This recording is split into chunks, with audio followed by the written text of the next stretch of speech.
seja muito bem-vindo ao Pod EPAF, o podcast onde a ciência ganha voz e sai do laboratório para entrar direto na sua vida. Eu sou a Yasmin. Eu sou a Mariana. Hoje estamos no segundo episódio do Pod EPAF e estamos com uma convidada super especial. Pode se apresentar. Olá, boa tarde. Eu sou a professora Graciele, sou bióloga, mestre em genética e melhoramento de plantas e atualmente sou professora da Universidade do Estado de Mato Grosso e da Escola Presbiteriana. Conta pra gente como que você decidiu seguir a carreira de biólogo. Eu até brinco que quando eu decidi ser bióloga eu era ainda criança, né? E é claro, uma das influências para eu decidir ser bióloga foi meu pai, que também é biólogo.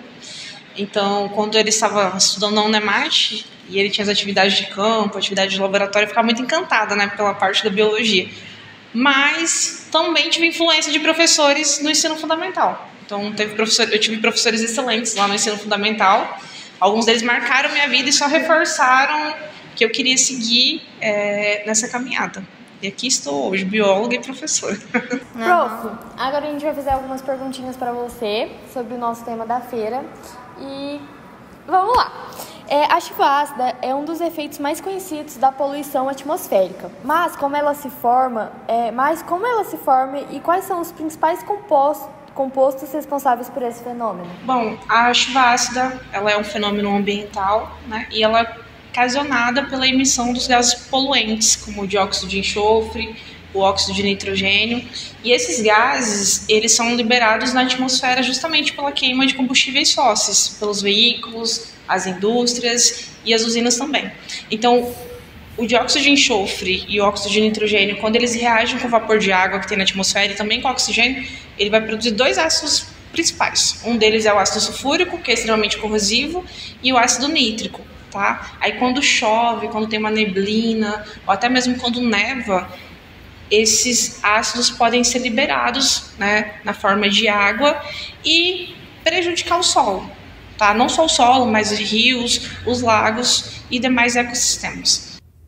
Você acha que tem alguma maneira da gente meio que diminuir as chuvas ácidas? Existem algumas estratégias. Uma dessas é diminuir a emissão dos gases poluentes. Tá? Então, por exemplo, nos veículos e nas indústrias e nas usinas, uma das estratégias existentes é vocês usarem os filtros ou os catalisadores. Uma outra estratégia também é você usar as fontes de energias limpas, né? Energia solar, energia eólica. E ainda eu fico muito feliz que aqui na região nós estamos usando cada vez mais a energia solar. Então é uma estratégia também para diminuir esses impactos causados pela chuva ácida. E de modo geral, quais são as espécies que você mais acha que são afetadas pelo solo seco e a acidez do solo? Eu estava dando uma olhada para participar aqui com vocês nas pesquisas que tem em relação temática. No Mato Grosso ainda a gente tem uma deficiência em relação temática, né? Mas, de uma forma geral, quando acontece a chuva ácida, por exemplo, vai diminuir o pH do solo, correto? Que ele tende a ficar mais ácido. E aí isso pode causar algumas coisas ruins para as plantas, de forma geral. Uma delas é reduzir a disponibilidade de nutrientes, metais que são mais tóxicos podem ser liberados por conta da chuva ácida, acontece a redução da fertilidade, tá?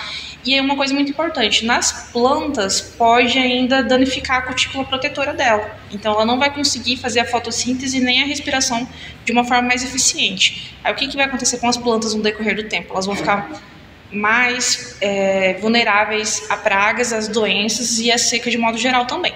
Agora, quando a gente vai para a fauna, que são os animais, principalmente aqueles que vivem em rios, em lagos, né, eles também vão sofrer, porque a acidez da água também interfere de forma negativa, né? O que acontece quando a água ela fica mais ácida? Isso vai fazer com que ela esquente mais e também vai fazer com que tenha uma diminuição do oxigênio. Aí os animais que estão dentro daquele ambiente, eles podem morrer por conta disso, tá? Mas a gente tem vários outros fatores, daria uma longa conversa aqui.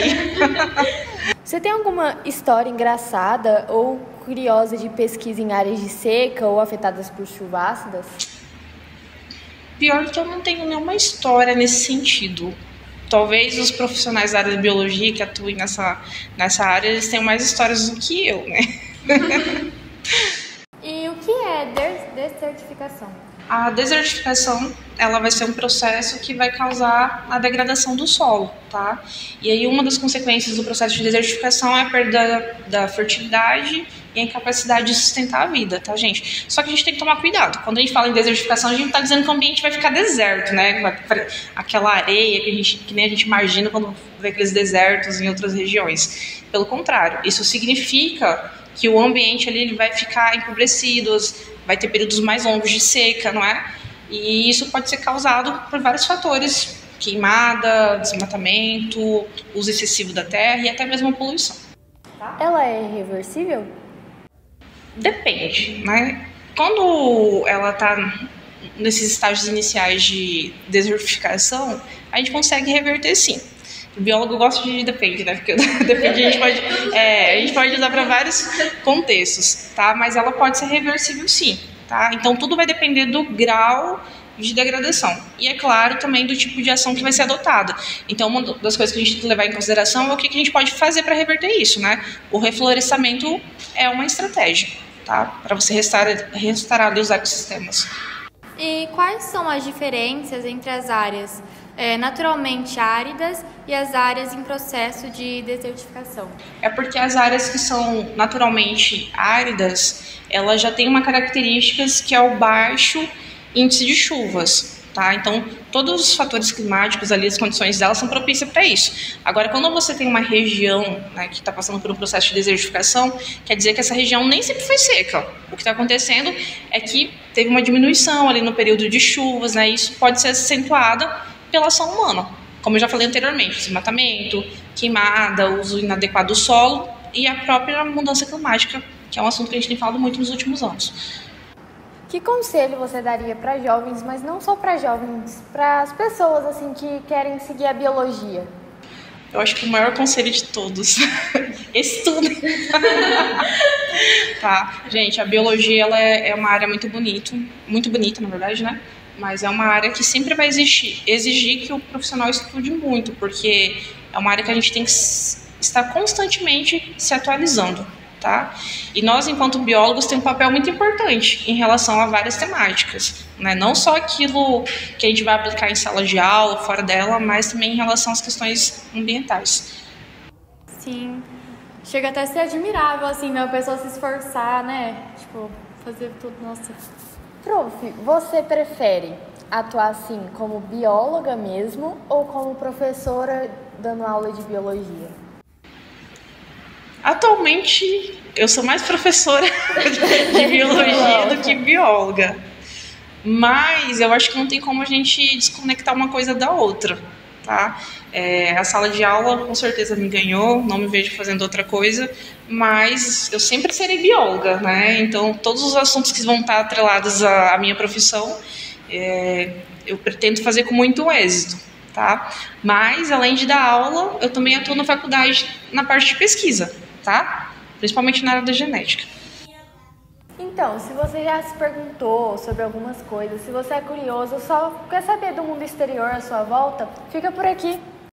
E esse foi o nosso segundo episódio do Pod EPAF. E nos próximos a gente vai se aprofundar ainda mais em vários outros assuntos muito legais. E é isso, muito obrigada pela sua presença, por ter assistido e principalmente por você estar aqui. E eu agradeço pelo convite. Muito obrigada. Tchau!